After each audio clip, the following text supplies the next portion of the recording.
তোমরা তো সকলেই জানো মাননীয় মুখ্যমন্ত্রী আমাদের জন্য একটা নতুন প্রকল্প নিয়ে এসেছেন, যুবসাথী প্রকল্প। কিন্তু যুবসাথী প্রকল্প নিয়ে প্রচুর মানুষের প্রচুর কনফিউশন। কিছু কনফিউশন আমি আজকে তোমাদের দূর করার চেষ্টা করব। সো ফার্স্ট কোশ্চেন হচ্ছে, যুবসাথী কি শুধুমাত্র ছেলেদের জন্য নাকি মেয়েরাও এটা অ্যাপ্লাই করতে পারবে?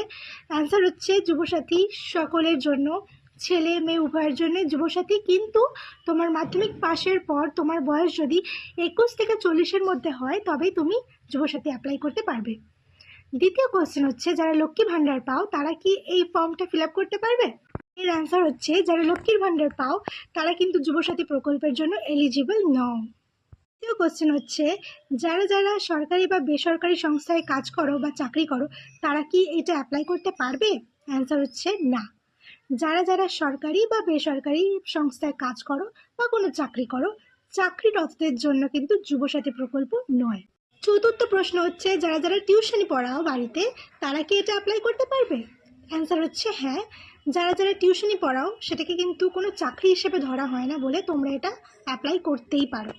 তো আশা করি কিছু কিছু কনফিউশন দূর করতে পারলাম। আরও যদি কিছু জানার থাকে তো আমাকে কমেন্টে প্লিজ জানিও।